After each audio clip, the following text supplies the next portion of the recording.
للہ ما فی السماوات وما فی الارض وَإِن تُبْدُوا مَا فِي أَنفُسِكُمْ أَوْ تُخْفُوهُ يُحَاسِبْكُم بِهِ اللَّهُ فَيَغْفِرُ لِمَن يَشَاءُ وَيُعَذِّبُ مَن يَشَاءُ واللہ علی کل شیء قدیر۔ ترجمہ: جو کچھ آسمانوں میں ہے اور جو کچھ زمین میں ہے سب اللہ ہی کا ہے، اور جو کچھ تمہارے دل میں ہے اگر تم اسے ظاہر کرو یا چھپاؤ اللہ تم سے اس کا حساب لے گا، تو جسے چاہے گا بخش دے گا اور جسے چاہے گا سزا دے گا، اور اللہ ہر چیز پر قادر ہے۔ وَإِن تُبْدُوا مَا فِي أَنفُسِكُمْ، اور جو کچھ تمہارے دل میں ہے اگر تم اسے ظاہر کرو۔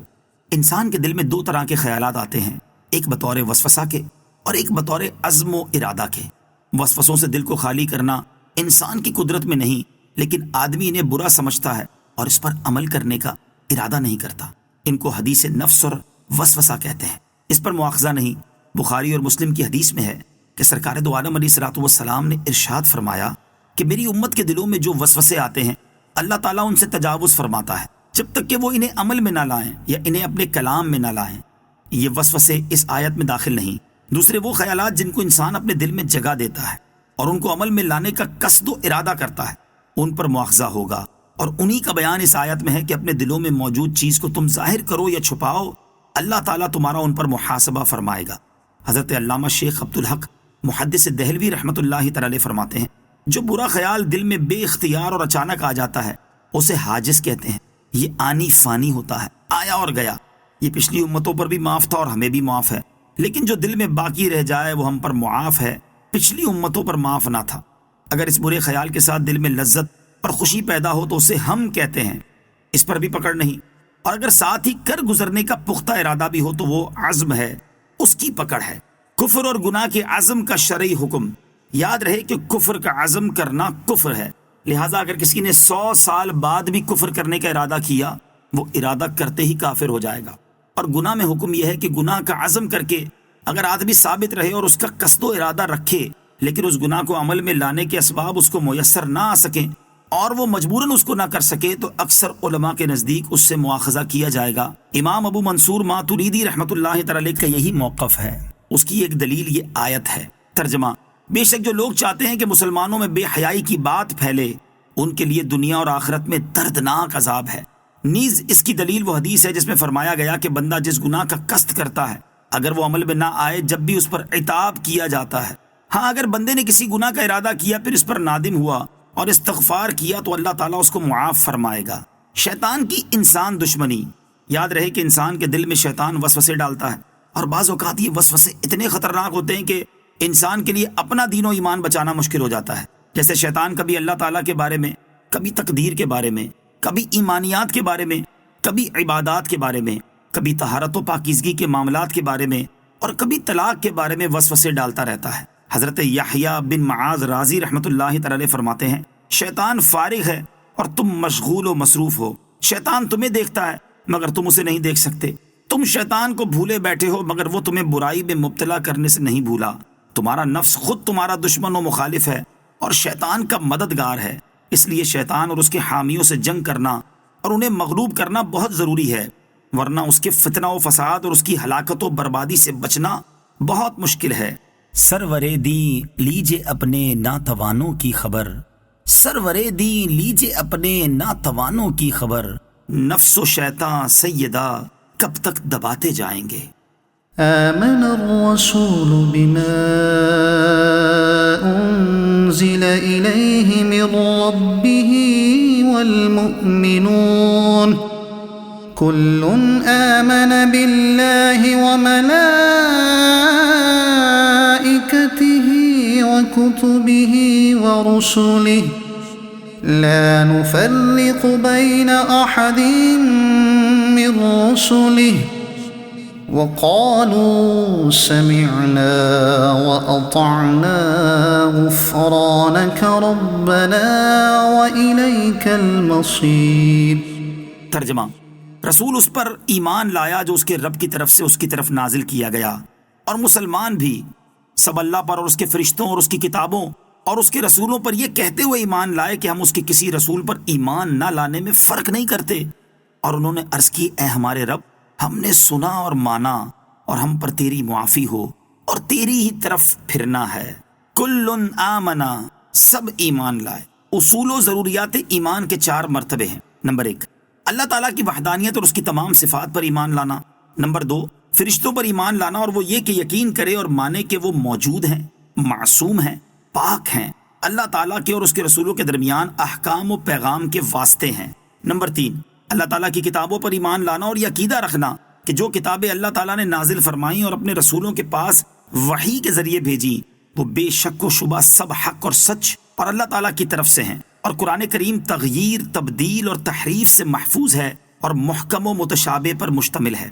نمبر 4، رسولوں پر ایمان لانا اور یہ عقیدہ رکھنا کہ وہ اللہ تعالیٰ کے رسول ہیں جنہیں اس نے اپنے بندوں کی طرف بھیجا۔ تمام رسول اور نبی اللہ تعالیٰ کی وحی کے امین ہیں، گناہوں سے پاک اور معصوم ہیں، ساری مخلوق سے افضل ہیں، ان میں بعض حضرات بعض سے افضل ہیں، البتہ نبی ہونے میں سب برابر ہیں، اور اس بات میں ہم ان کے درمیان کوئی فرق نہیں کریں گے۔ نیز ہم اللہ تعالیٰ کے ہر حکم کو سنیں گے، مانیں گے اور اس کی پیروی کریں گے۔ یاد رکھیں کہ ایمان مفصل کی بنیاد یہی آیت مبارکہ ہے۔ لا يكلف الله نفسا إلا وسعها لها ما كسبت وعليها ما اكتسبت ربنا لا تؤاخذنا إن نسينا أو أخطأنا ربنا ولا تحمل علينا إصرا كما حملته على الذين من قبلنا ربنا ولا تحملنا ما لا طاقة لنا به واعف عنا واغفر لنا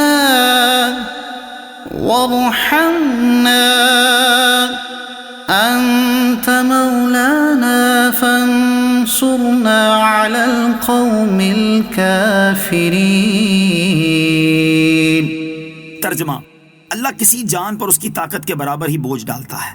کسی جان نے جو اچھا کمایا وہ اسی کے لیے ہے، اور کسی جان نے جو برا کمایا اس کا وبال اسی پر ہے۔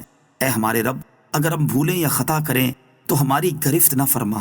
اے ہمارے رب، اور ہم پر بھاری بوجھ نہ رکھ جیسا تو نے ہم سے پہلے لوگوں پر رکھا تھا۔ اے ہمارے رب، اور ہم پر وہ بوجھ نہ ڈال جس کی ہمیں طاقت نہیں، اور ہمیں معاف فرما دے اور ہمیں بخش دے، اور ہم پر مہربانی فرما، تو ہمارا مالک ہے، پس کافر قوم کے مقابلے میں ہماری مدد فرما۔ لا یکلف اللہ نفسا الا وسعها، اللہ کسی جان پر اس کی طاقت کے برابر ہی بوجھ ڈالتا ہے۔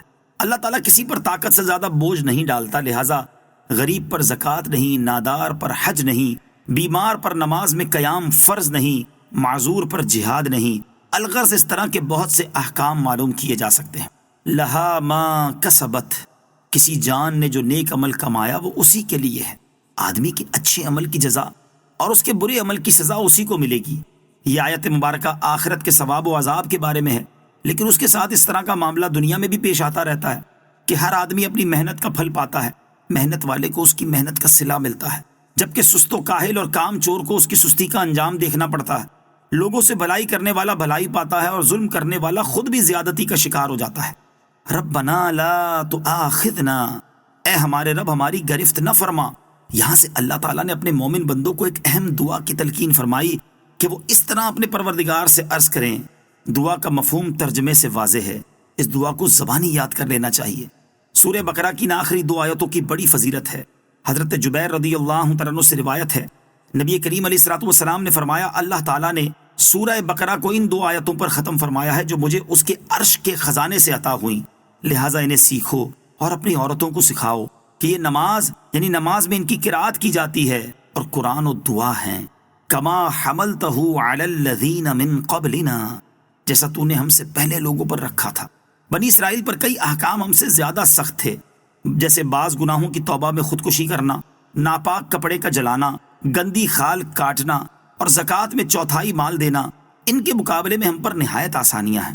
لہٰذا اعتراف نعمت کے طور پر یہ دعا میں عرض کیا جا رہا ہے کہ اے ہمارے رب، اور ہم پر بھاری بوجھ نہ رکھ جیسا تو نے ہم سے پہلے لوگوں پر رکھا تھا۔ یاد رہے امت محمدیہ علی صاحبہ الصلاۃ والسلام پر یہ کرم نوازیاں حضور پرنور صلی اللہ تعالی علیہ وآلہ وسلم کے صدقے میں ہیں، جیسا کہ سورہ اعراف آیت نمبر 157 میں صراحت کے ساتھ مذکور ہے۔